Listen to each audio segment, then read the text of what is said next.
नमस्कार। दिल्ली विधानसभा चुनाव के सिलसिले में हम आज बात करने जा रहे हैं नांगलोई जाट विधानसभा का चुनावी इतिहास क्या कुछ रहा है उसके बारे में। उससे पहले हम जान लेते हैं कि यहाँ पर आम आदमी पार्टी की तरफ से जो विधायक है रघुविंदर शौकीन, उनको फिर से चुनावी मैदान में उतारा गया है। वहीं कांग्रेस की तरफ से रोहित चौधरी का नाम यहाँ पर सामने आया है कि उनको टिकट दिया गया है नांगलोई जाट के इस विधानसभा इलाके से। वहीं बीजेपी की तरफ से किसी भी कैंडिडेट के नाम की घोषणा नहीं हुई है। हालांकि सुमनलता शौकीन पिछली बार यहाँ से बीजेपी की तरफ से चुनाव लड़ी थी और वो यहाँ पर रविंद्र शौकीन से चुनाव हार गई थी। अगर हम बात करें आगे चुनाव इतिहास की तो चलते हैं 1993 के उस दौर में, जहां पर यहाँ पर पहली बार चुनाव हुआ और दविंदर सिंह जो भारतीय जनता पार्टी की तरफ से चुनाव लड़ रहे थे, उनको 28,427 वोट मिलते हैं और वो इंडियन नेशनल कांग्रेस के भरत सिंह को 14,036 वोटों से हराते हैं। और उस समय बीजेपी का दबदबा इस सीट पर रहा और बीजेपी को 54% वोट यहाँ पर मिले। वही कांग्रेस को यहाँ पर मात्र 31% वोट मिल पाए, यानी कि 16,287। वही अनिल यादव जो जेडी की तरफ से चुनाव लड़ रहे थे, उनको 5,457 वोट ही मात्र मिल पाए, यानी कि 10% उनका वोटिंग शेयर रहा। अगर इसके बाद बात करें 1998 के चुनाव की, तो यहाँ पर इंडियन नेशनल कांग्रेस ने वापसी की और यहाँ पर 30,533 वोट के साथ प्रेमचंद ने चुनाव जीता। उन्होंने भारतीय जनता पार्टी के देवेंद्र सिंह को चुनाव में 9,714 वोटों से हराया। और यहाँ पर उस टाइम पे जो कांग्रेस का वोटिंग परसेंटेज रहा वो 49% के आसपास रहा। बीजेपी को 44% वोट मिल पाए और एसएपी यानी कि समता पार्टी को यहाँ पर मात्र 2% वोट मिल पाए, 1149। इसके बाद अगर हम बात करें यहाँ पर 2003 के विधानसभा चुनाव की, तो विजेंद्र सिंह इंडियन नेशनल कांग्रेस की तरफ से चुनाव लड़े। यहाँ पर उनको 42,158 वोट मिले और उन्होंने बीजेपी के देवेंद्र सिंह को यहाँ पर 24,286 वोटों से यहाँ पर मात दी। यहाँ पर कांग्रेस को मिलते हैं उस समय 53% वोट और बीजेपी को 43%, यानी कि 10% के जो वोटिंग शेयर था उसका यहाँ पर डिफरेंस रहा हार जीत में।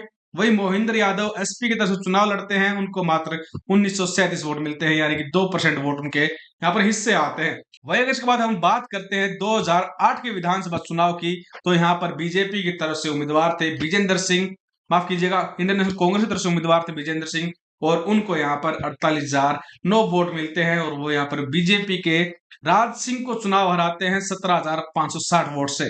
कांग्रेस का वोटिंग परसेंटेज रहा यहाँ पर 51% और बीजेपी को मिला मात्र 32%। इसके अंदर जो सबसे बड़े यहाँ पर बीएसपी जो पार्टी है, उन्होंने यहाँ पर सेंधमारी की और 13,568 वोट उन्होंने यहाँ पर हासिल किए 14% वोटिंग के साथ।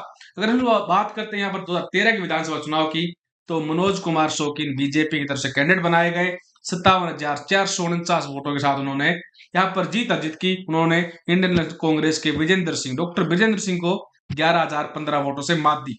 यहाँ पर जब की बार जो चुनाव का जो मजेदार रिजल्ट था वो ये ऐसे रहा कि बीजेपी को 43% वोट मिलते हैं तो कांग्रेस को 35%। और यहाँ पर नवीन मेहता जो आम आदमी पार्टी की तरफ से चुनाव लड़ रहे थे, आम आदमी पार्टी अस्तित्व में आई थी 2013 में, उस समय यहाँ पर उनको 25,743 वोट मिले, यानी कि 19% के आसपास वोट उनको यहाँ पर मिलते हैं। अगर हम बात करें 2015 के विधानसभा चुनाव की, तो यहाँ पर रघुविंदर शौकीन के ऊपर आम आदमी पार्टी ने विश्वास जताया और उनका ये विश्वास खरा उतरा। उनको यहाँ पर 83,269 वोट मिलते हैं, यानी टोटल जो वोट है यहाँ पर उसका 54.64% उन्होंने अर्जित किया। उन्होंने यहाँ पर बीजेपी के मनोज कुमार शौकीन जो पूर्व में यहाँ से विधायक रहे थे, उनको यहाँ पर चुनाव हराया यहाँ पर 37,024 वोट से।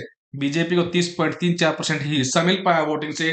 वही इंडियन नेशनल कांग्रेस की जो हालत थी यहाँ पर काफी खस्ता दिखाई दी, मात्र 15,756 वोट, यानी कि 10.34% सिर्फ वोटिंग शेयर उनको मिल पाया।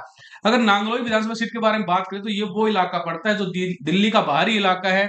यहाँ पर मूलतः जो जाट, मुस्लिम और यहाँ के जो हम कह सकते हैं पूर्वांचली जो वोटर्स हैं उनका दबदबा रहता है एक तरह से।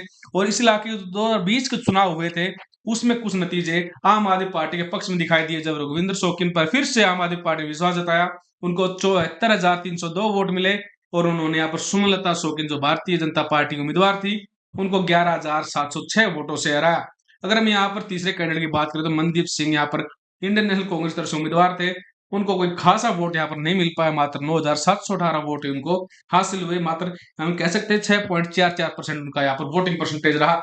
और जो बीजेपी की सुमलता शौकीन थी, उन्होंने अच्छे खासे वोट यहाँ से हासिल किए 62,596 और जो टोटल बनता है यहाँ पर 41.50%, यानी कि वोटिंग परसेंटेज उनका काफी अच्छा रहा। और इसी हिसाब से लगातार इस बात का अब की बार पुरजोर तरीके से कयास लगाया जा रहा है कि जो नांगलोई जाट विधानसभा सीट पर अब की बार चुनाव होने जा रहे हैं वो कहीं ना कहीं रोचक होंगे।